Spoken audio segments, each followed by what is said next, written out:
Hey QQ. Aujourd'hui on se retrouve pour parler de mes piercings. C'est parti.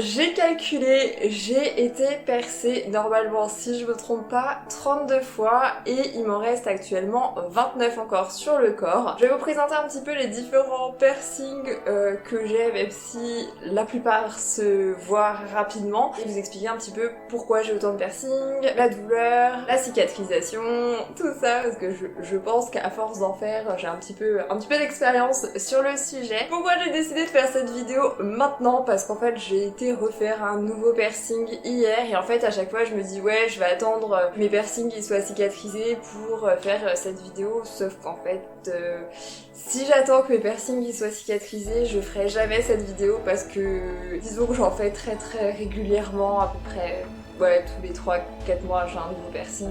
J'avais envie de vous en parler en fait, tout simplement, de vous présenter un petit peu tout ça parce que je commence à avoir un sacré nombre. C'était pas prévu à la base qu'il y en ait autant. J'ai commencé les piercings quand j'avais 15 ans, évidemment avec l'accord de mes parents. Et j'ai commencé par le nombril, comme tout le monde, hein, c'était la grande mode à l'époque, c'était vraiment tout le monde voulait un piercing au nombril. Donc mon premier piercing effectivement, c'était pour mes 15 ans, c'était un piercing au nombril, c'était mon cadeau de Noël que ma sœur m'avait fait. Très fière de mon piercing au nombril, j'étais toute heureuse. En termes de douleur, du coup, purée qu'est-ce que j'ai eu mal, vraiment j'ai eu archi mal. Disons que maintenant que j'ai un petit peu plus l'habitude, forcément je dirais plus ça, mais j'ai un souvenir vraiment d'un piercing qui fait très mal. Personnellement je n'aime pas me faire percer le ventre, hein. Vraiment c'est quelque chose que je déteste et vous comprendrez assez rapidement que ça m'empêche pas de continuer à en faire au ventre, mais c'est pas grave. Donc du coup ouais, 15 ans, premier piercing, j'étais toute fière, etc. Au bout d'un mois je l'ai changé, j'étais trop fière, j'avais plein de piercings au nombril, j'arrêtais pas de le changer et tout, je me vantais, j'étais en mode, quand j'étais en maillot de bain, j'étais en mode trop fière, en mode regardez mon piercing, etc. J'étais trop contente, trop fière. Et c'est le début de la dégringolade en fait, tout simplement.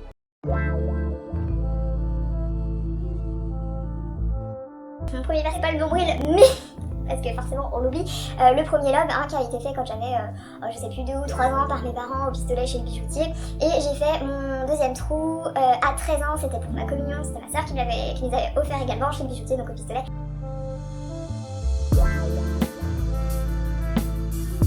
À mes 16 ans, j'avais à nouveau l'envie de faire un piercing.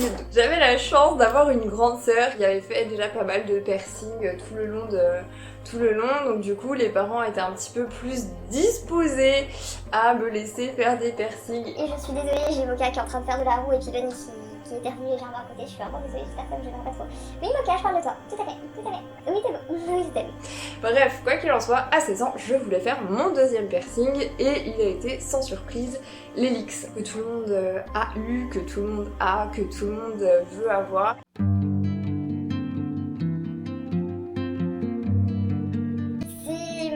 Les personnes que j'aime le moins aujourd'hui parce que j'aime pas être comme tout le monde. Je pense que c'est pour ça que j'en ai autant aujourd'hui, c'est que j'aime me différencier de la population. Je suis quelqu'un qui est très conformiste par rapport aux procédures, par rapport à plein de choses, il n'y a pas de souci, je vais me soumettre sur énormément de choses, mais sur mon apparence physique, sur quelque chose qui m'appartient réellement, c'est-à-dire mon corps, moi, tout ce qui compose ma personne, j'ai besoin de me différencier des autres et j'aime pas avoir les mêmes personnes que tout le monde.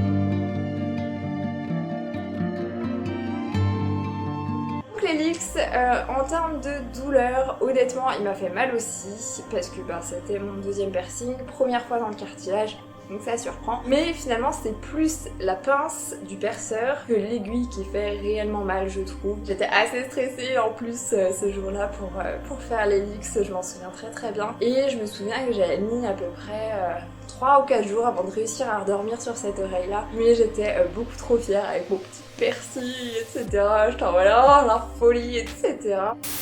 4 mois après, j'ai voulu faire un autre piercing, donc du coup je suis allée renégocier auprès de mes parents. Et c'était un piercing qui n'était pas très courant à l'époque et je crois que encore aujourd'hui il n'est pas ce qu'il y a de plus courant, c'est pas un piercing que je vois chez tout le monde, c'est l'anti-helix. Donc c'est le noir, hein, c'est pas... C'est le noir, c'est pas le gris, parce que le gris bah, c'est le nouveau, hein, voilà, c'est la médicale, donc c'est le noir qui est juste en dessous. Donc celui-ci je l'ai fait à mes 16-17 ans, il m'a fait beaucoup moins mal par rapport à l'hélix, il m'a vraiment fait beaucoup moins mal, parce que je crois qu'il n'y avait pas de pince justement pour celui-ci, il pouvait pas mettre la pince, et du coup la douleur était beaucoup plus contrôlée, parce que avec la pince ça met beaucoup moins de temps, mais l'inconvénient c'est que la pince fait mal. Par contre, je me souviens qu'à l'époque j'ai mis une dizaine de jours avant de réussir à redormir sur mon oreille. Du coup quand j'ai fait celui qui est juste au-dessus hier, je me suis dit ouais ça y est, je vais pas pouvoir redormir sur mon oreille pendant 10 jours, etc. Je crois qu'à force j'ai vraiment plus mal parce que vraiment j'ai dormi comme un bébé sur l'oreille, aucun souci.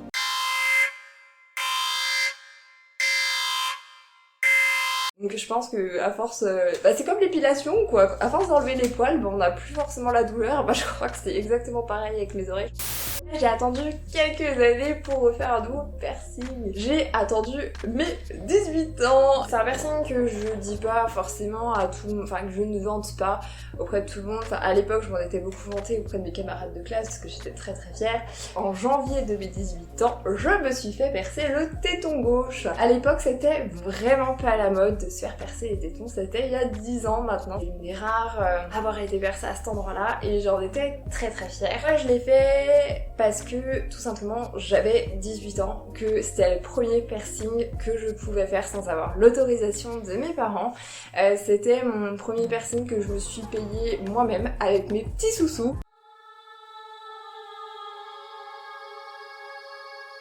J'étudiais dans l'hôtellerie, restauration, et nos profs nous cassaient les bonbons pour qu'on enlève nos piercings. Donc vu que mes autres piercings étaient déjà cicatrisés, c'était pas un souci de les enlever, mais c'était très très relou d'enlever et remettre la boucle d'oreille, etc. Donc du coup il me fallait un piercing qui ne se voyait pas. J'avais une envie de piercing, j'avais 18 ans, je me suis dit, eh ben c'est quoi, je vais me faire percer le téton.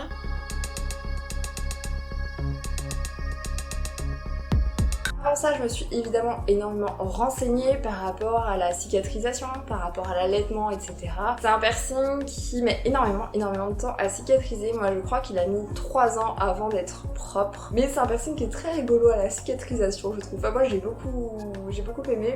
En termes de douleur, pour le perçage, j'ai pas eu mal. Vraiment, j'ai été super détendue. J'étais tombée sur un perceur à Grenoble qui a été très très professionnel. Donc c'est un perceur qui m'a fait mon piercing au téton, j'avais 18 ans. Il m'a regardé uniquement la poitrine au moment de me faire le piercing, au moment de mettre les points et au moment de faire le piercing. Il a été hyper respectueux. Il m'a toujours regardé dans les yeux, même quand j'étais torse nu face à lui. C'est une très très bonne expérience que j'ai eue. Juste après, du coup, j'avais enlevé mon soutien-gorge pour pouvoir laisser respirer mon piercing, et dès qu'il y avait quoi que ce soit qui me frôlait pendant 2 semaines, j'avais un mélange entre l'envie de vomir et de l'excitation sexuelle. C'est très particulier. Ouais, pendant 2 semaines, j'avais le téton qui était hyper sensible. C'est un piercing qui a mis 3 ans à cicatriser totalement. Pour les deux autres, j'ai oublié de vous dire, ça a mis à peu près 1 ou 2 ans pour cicatriser les lixes et l'antilope. Je me posais la question de savoir, avant qu'il soit totalement cicatrisé, si je voulais l'enlever ou pas pour essayer de si jamais j'ai envie d'allaiter un jour. Et en fait la réponse est non,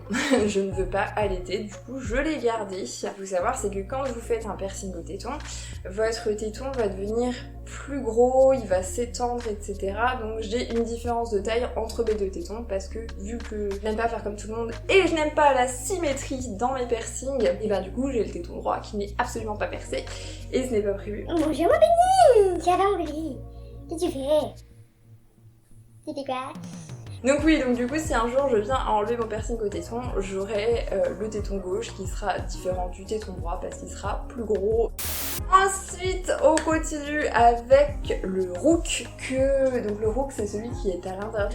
Ça a été la pire expérience piercing que j'ai eue parce que j'ai cru que j'allais tomber dans les pommes. Je suis allée chez une perceuse que je ne connaissais pas du tout. Je travaillais à l'époque à côté de la Suisse, donc je suis allée voir une perceuse et de là-bas parce que je ne pouvais pas aller chez mon perceur habituel. Déjà, elle essayait de me mettre la pince sur le rook. Donc déjà, rien que là, j'aurais dû comprendre que j'aurais dû m'enfuir.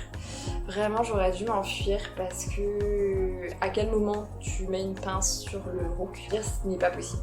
Ce n'est pas possible. Et elle a commencé à me percer, sauf qu'elle n'arrivait pas à passer au travers de mon cartilage. Donc, au lieu de durer 3 secondes, comme habituellement pour percer un cartilage, percer n'importe quoi d'ailleurs, enfin bref, elle a mis 10 à 15 secondes. C'est énorme, c'est absolument énorme. La douleur était horrible. Et surtout, ces commentaires, ah j'arrive pas à passer au travers, etc. Enfin, que des choses comme ça, ok, d'accord, très bien. Et puis du coup, elle m'avait mis un coton dans l'oreille, donc finalement, elle réussit à percer, sauf que vient le moment de mettre le bijou. Et alors là... mais une boucherie comme jamais. C'est-à-dire qu'elle me passe le bijou, sauf qu'elle n'arrive pas à mettre la boule. Et là, elle ose me dire, est-ce que vous pouvez vous lever et essayer de mettre la boule vous-même? Je la regarde, je lui dis non mais là je suis à 2 doigts de tomber dans les pommes en fait. Tellement j'ai mal, mais vraiment j'ai cru que j'allais vraiment tomber dans les pommes. Tout perceur qui se respecte, quand il vient de faire un piercing, il demande à la personne déjà de rester assise quelques instants. Quand tu viens de te faire percer, de rester assise sur la chaise, de surtout pas te mettre debout parce que t'as un risque de tomber dans les pommes, parce que t'as une douleur, parce que tu viens de te faire percer, donc c'est quelque chose qui est très douloureux et ton corps peut très très mal réagir à ça. Et là, donc elle vient de me percer, elle est en train de me charcuter l'oreille pour essayer de me mettre la boule et elle ose me dire quoi? Vous pouvez pas vous lever pour essayer de mettre la boule vous-même? J'étais choquée. J'étais absolument choquée. Après j'étais à moitié dans les vapes, comme je vous dis, j'ai cru que j'allais tomber dans les pommes, donc voilà, très bien. Finalement elle m'enlève le coton, elle réussit à me mettre la boule, ok très bien. Elle me dit bon bah c'est bon, c'est fini, vous pouvez vous relever. Je lui dis oui bah attendez déjà je vais m'asseoir 5 minutes parce que je vais tomber dans les pommes, genre vraiment. Et là elle m'annonce le prix, 70 €. 70 € pour un rook. J'étais là en mode, c'est sérieuse quoi. T'es sérieuse, j'ai jamais payé un piercing aussi cher de ma vie pour du cartilage, jamais payé un truc aussi cher. Après je suis retournée voir mon perceur habituel et il a clairement vu que mon rook était pas percé. Il a très très mal cicatrisé, j'ai mis quasiment 3 ans à réussir de le faire cicatriser. Enfin moi il faut savoir que je cicatrise déjà très très mal de base, vraiment j'ai un système de cicatrisation très pourri. Ensuite on continue sur les oreilles. Alors je ne sais plus dans quel ordre je les ai fait, mais je crois que j'ai d'abord fait celui-là. Oui je crois que j'ai d'abord fait celui-là. Donc j'ai fait le snug, je crois que c'est comme ça, le snug supérieur. C'est un endroit qui cicatrise très très mal chez moi. Cartilage très épais, ça cicatrise affreusement mal chez moi.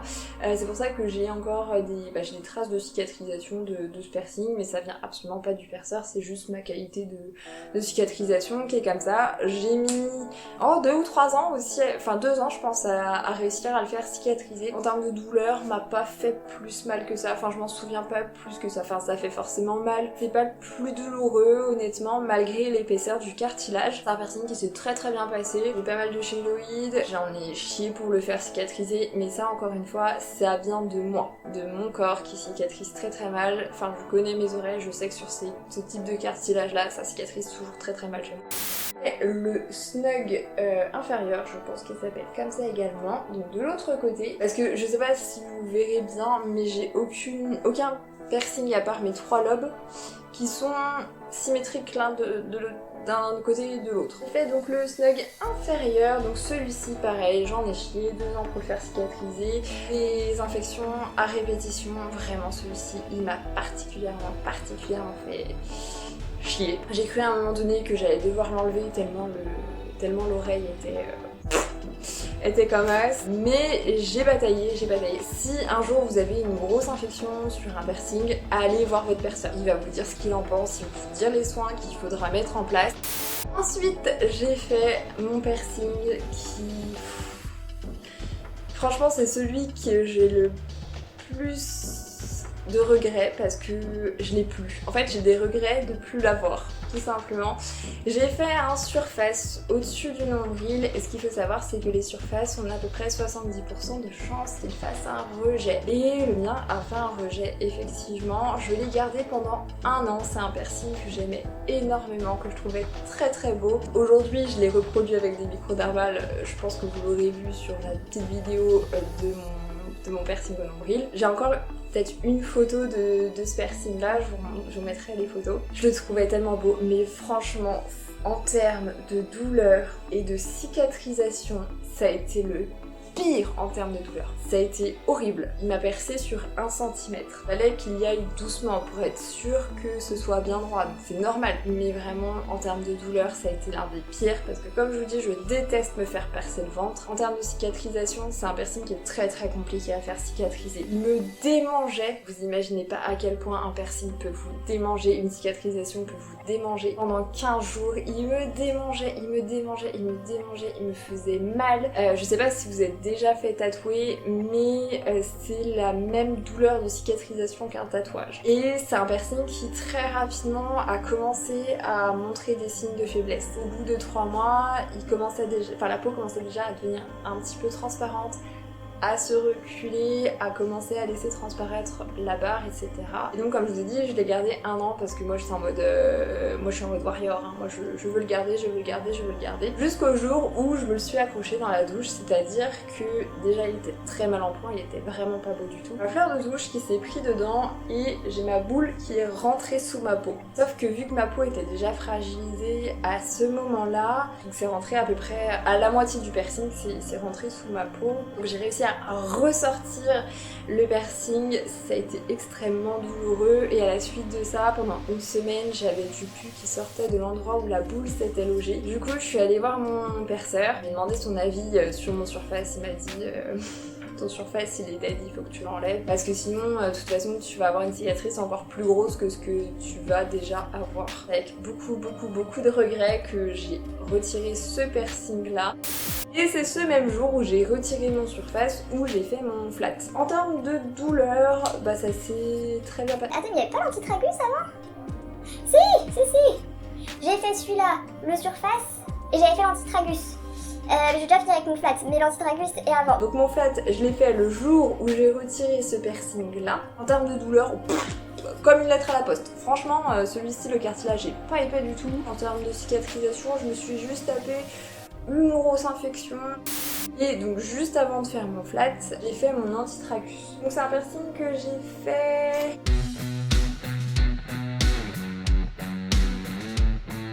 Ou alors j'ai fait mon deuxième nombril avant.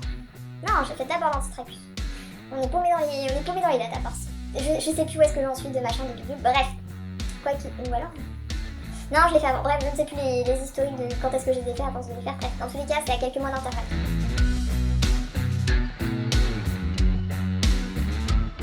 Mon antitragus, donc c'est celui du milieu. En termes de douleur, bah écoute, pas plus que ça non plus. En termes de cicatrisation, il a cicatrisé relativement vite. Un cartilage assez épais, je pense qu'en 1 an c'était plié.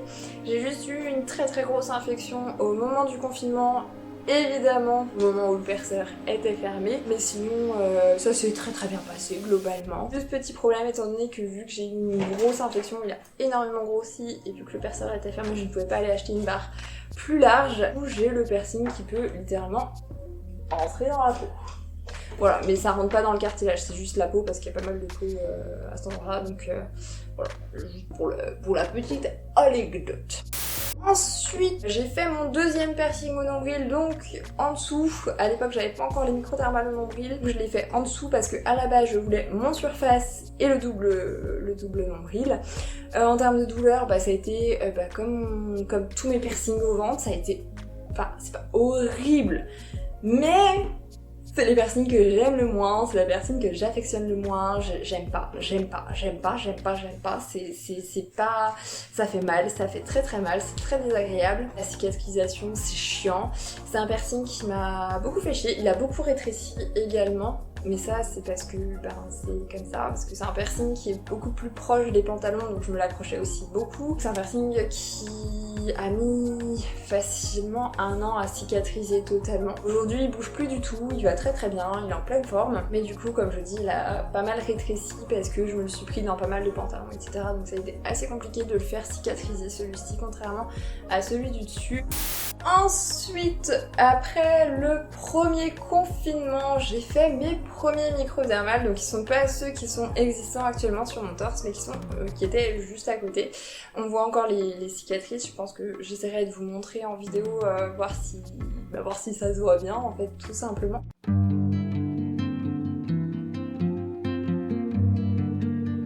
J'ai des fourmis dans la keyboard. J'essaye de maîtriser depuis tout à l'heure le flux de sang, mais ça ne va plus. Bref. Les fourmis dans la keyboard. Yeah.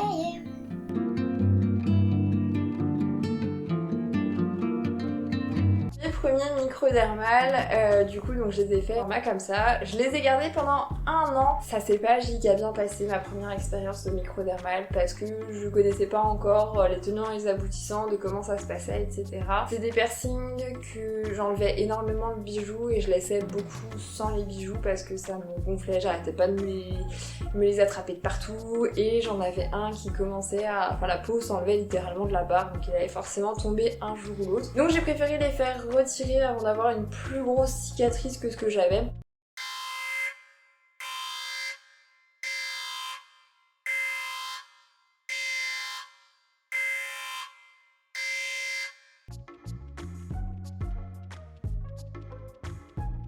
Entre temps, qu'est-ce que j'ai fait? Je sais plus l'ordre chronologique à force, donc du coup je vais juste les énumérer. J'ai fait donc le conche supérieur et le conche inférieur afin de faire une truc, enfin de rentrer tout le dedans.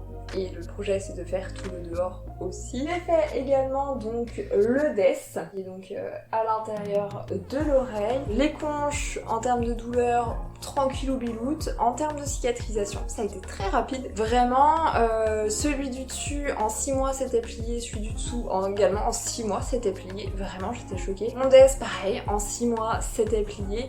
J'ai juste eu des boules vite fait mais qui aussitôt arrivées, aussitôt parties. Vraiment la cicatrisation la plus rapide du monde que j'ai jamais eu, vraiment en 6 mois, c'était plié, il n'y avait plus rien.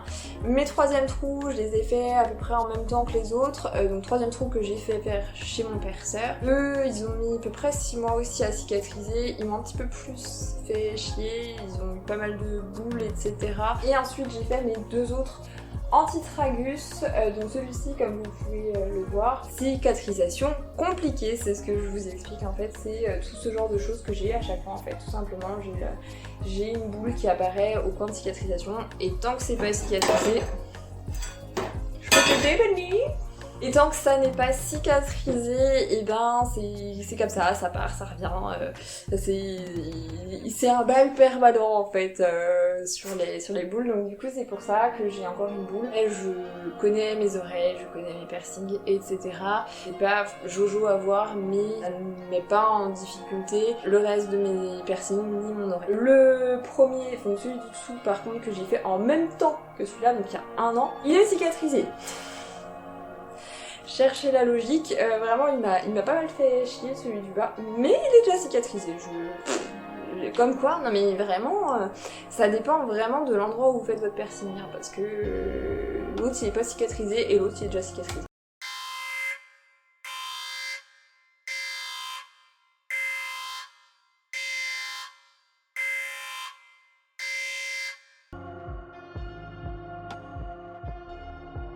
Ensuite, récemment, du coup, donc j'ai continué, j'ai fait ces 3 là au mois de mars. Il m'en reste un 4e à faire, mais sauf que voilà, au bout d'un moment déjà, le 3e, j'étais plus très fraîche au niveau de l'oreille, donc on commence à bien le ressentir. Donc eux, ils sont pas cicatrisés. Et je fais donc le petit dernier, l'anti-helix en haut, hier. Donc en termes de douleur, ben ça va. Et sinon donc mes microdermales, j'ai refait cela au mois de septembre. Mes microdermales me manquaient trop. Vraiment, les colliers ça me gonfle et j'aime pas avoir le torse nu. Alors du coup j'ai refait mes microdermales et je touche du bois. Ça se passe très très bien. Ça se passe très très bien. Juste celui du bas, je me le suis accroché récemment sur une barquette d'abricot. Mais je touche du bois, je crois que j'ai réussi à le sauver. J'ai vraiment cru que je l'avais arraché hein, cette fois-ci, mais non, il tient bien à la vie, donc ça se passe bien. Et mes microdermales sur le ventre. Alors les microdermales, en termes de douleur, ça dépend. Les premiers que j'ai fait, j'ai eu mal, j'ai eu très mal, parce qu'en fait c'est une douleur, quand on ne connaît pas la douleur, en fait on a forcément plus mal, je dirais, parce qu'on ne connaît pas la douleur, donc même si on n'appréhende pas forcément, le corps il connaît pas cette sensation, etc.